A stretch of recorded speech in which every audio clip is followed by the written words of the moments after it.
আসসালামু আলাইকুম। আমি ডাক্তার মোহাম্মদ আব্দুর রাজ্জাক, চট্টগ্রাম মেডিকেল কলেজে রিউমাটোলজি ডিপার্টমেন্টে বিভাগীয় প্রধান হিসেবে কর্মরত আছি। আজকে আমি আপনাদের একটু ভ্যাকসিনেশন নিয়ে কথা বলবো।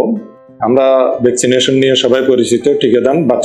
সব বাচ্চাদেরকে বাংলাদেশ সরকার টিকার আওতাধীন এনেছেন দেওয়া হয়, কিন্তু অনুরূপভাবে বয়স্ক মানুষকে কি ভ্যাকসিন দেওয়া লাগে কিনা, আজকে এ নিয়ে একটু কথা বলতে চাই। আমরা বলবো বয়স্ক মানুষেরও ভ্যাকসিনেশনটা খুব জরুরি। এখানে কি কি ভ্যাকসিন দেওয়া হয়? এখানে সাধারণত নিউমোনিয়ার ভ্যাকসিন, ইনফ্লুয়েঞ্জার ভ্যাকসিন, হেপাটাইটিস বির ভ্যাকসিন, মেনিনজাইটিস ভ্যাকসিন এবং প্রয়োজনে বিশেষ ক্ষেত্রে আরও দুই একটা ভ্যাকসিন দেওয়া হয়। এখন এই ভ্যাকসিনগুলো কাদেরকে দিতে হয়?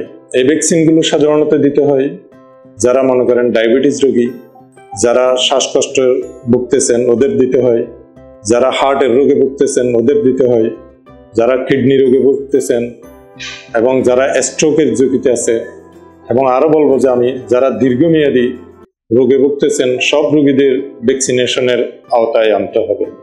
এখন আমাদের কাছে প্রশ্ন আসতেছে এই ভ্যাকসিনগুলো নিরাপদ কিনা। আমরা বলবো যে এই ভ্যাকসিনগুলো খুবই নিরাপদ, এগুলো দীর্ঘদিনের পরীক্ষিত। এই ভ্যাকসিনকে বলা হয় সবচেয়ে নিরাপদ ওষুধ।